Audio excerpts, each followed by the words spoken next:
hemos conocido el IPC, nosotros se lo contamos ahí de lo que encabezaba de línea eso de las 9, pero Sebastián Aguirre tiene más detalles. Seba. Oye, fue más alto de lo esperado. ¿Esto es malo, es complicado o está un poquito mayor que no importa? Es un poco mayor a lo que se esperaba, pero puede tener alguna repercusión en lo que haga el Banco Central con la tasa de interés. Por ahí va el lado porque esta cifra fue un poco más alto de lo que se esperaba. Fue 0,5% frente a un 0,3% que era lo que proyectaban los más de 60 economistas que entrevista, o que encuesta más bien, periódicamente, digo, el Banco Central. Los invito a que veamos las cifras con algunos de los detalles. La cifra está, como les decía, 0,2 puntos porcentuales por sobre lo que proyectaron los economistas, y esto podría alterar los planes del Banco Central en términos de manejo inflacionario, porque el Banco Central proyectaba, y los economistas más bien, no el Banco Central, los economistas proyectaban que el Instituto Emisor podría eventualmente haber bajado las tasas de interés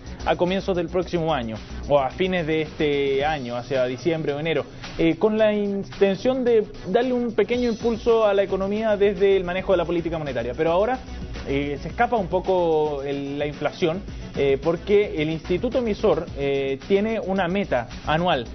Su principal preocupación es el manejo de la inflación, y su meta es del 3% de inflación al año. Y en los primeros 10 meses del año, como vemos en pantalla, la inflación acumulada ya está por sobre ese rango. Es de 3,5% y quedan 2 meses más todavía de inflación.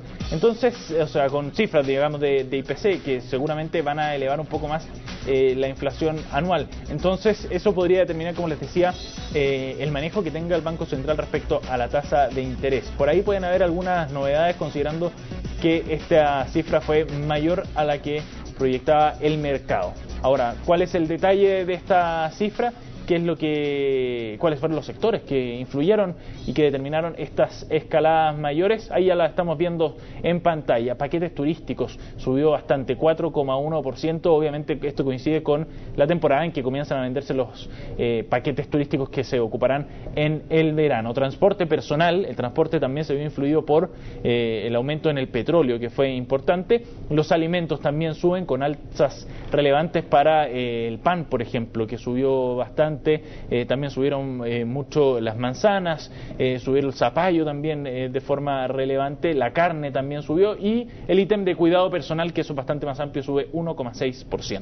Me llama mucho la atención estas cifras, porque ¿cuál? Paquetes turísticos son servicios suntuarios, no de primera necesidad, ¿cierto? Sí, claro, y si están subiendo es porque la oferta es menor que la demanda, ¿cierto? O la demanda muy alta, claro. Ya, Sí, pero significa que los chilenos estamos viajando, o sea, estamos tan bien que podemos viajar. Pero hay por lo varias menos cifras, algunos chilenos. Sí, hay varias cifras que muestran eso. ¿Te acuerdas la que veíamos de la venta de autos? Dice que está llegando a niveles récord. 300.000 este año. Estamos hablando de un segundo semestre de desaceleración, pero el consumo se mantiene a niveles bastante altos. Ya, y ahí va mi segunda pregunta. Sí. ¿Se puede saber si esos paquetes turísticos, esos autos que tú dices, están financiados, están siendo pagados con cash o con crédito? Se puede saber indirectamente, no en particular sobre ese segmento, pero a través de los indicadores de endeudamiento que lleva, digamos, el Banco Central. Tampoco entrega cifras, por ejemplo, del endeudamiento con el retail.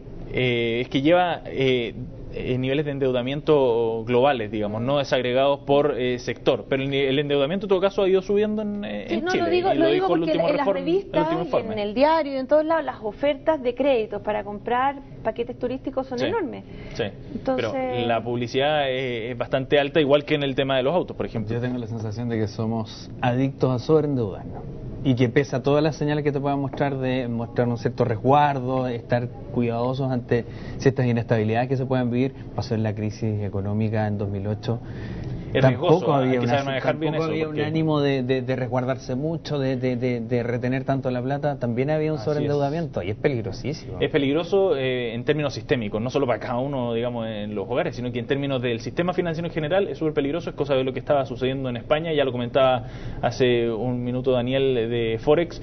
Precisamente es el nivel de sobreendeudamiento el que tiene colapsado algunos sistemas financieros en Europa, como el de España, por ejemplo. Pero también hubo algunos productos a la baja, los vamos vamos a revisar rápidamente para cerrar esta revisión del IPC de octubre, 0,5%. Vamos a ver cuáles fueron los segmentos, algunos segmentos bastante, digamos, poco usados o más bien de nicho, podríamos decir. Equipos telefónicos, por ejemplo, cae un 7%, herramientas para el hogar y jardín, equipos audiovisuales, también son bastante específicos esos ítems, no son de consumo masivo, y prendas de vestir, por último, 0,7%, coincidiendo también con el cambio de temporada cuando se registran liquidaciones y bajas de precio importantes en este segmento a nivel nacional. Y del IPC nacional vamos a revisar noticias del extranjero ahora, porque este martes se van a reunir los ministros de Economía y Finanzas de la Unión Europea, que pasan en reuniones allá en el viejo continente, obviamente porque están preocupados por lo que sucede en Grecia. Todavía sigue revisándose la situación griega, pero además por la incertidumbre y la preocupación que existe por la deuda pública en Italia y la situación política que se vive en ese país.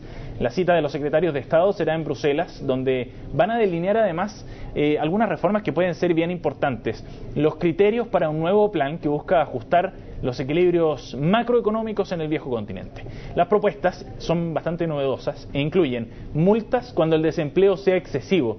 A España, por ejemplo, le podrían pasar una multa de cerca de 1.000 millones de dólares por su desempleo, que está por sobre el 20%. Cuando hayan precios muy altos en el mercado de la vivienda y se esté incubando una burbuja, también podría haber una multa.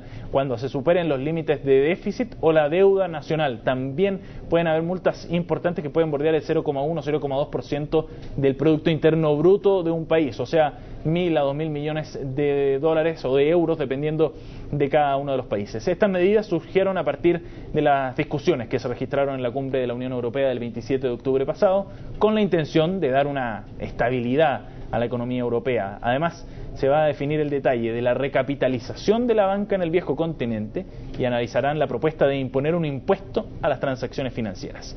Discusiones que son de largo plazo, no van a solucionar la crisis como digamos, lo que está viviendo Italia ahora, lo que está sucediendo en Grecia, pero son importantes para ir cambiando la estructura del sistema financiero europeo y para darle más estabilidad y para evitar casos de irresponsabilidad como el que se veían en Grecia, con falseamiento de cifras o relajamiento, digamos, de las políticas públicas que llevaban las cifras a dispararse. Oye, ¿quién gobierna? Antes se llamaba democracia, la gente sancionaba con votos las malas decisiones. Ahora son otros de afuera los que te ponen multas por malas decisiones en un país y provocan la salida de un gobierno. Es insólito. Así es, pero son discusiones de fondo y que cambian un poco el eje de la discusión, como dices tú, Carlos. Está bien. Ya, Sebastián, gracias. Nos vemos. Chao.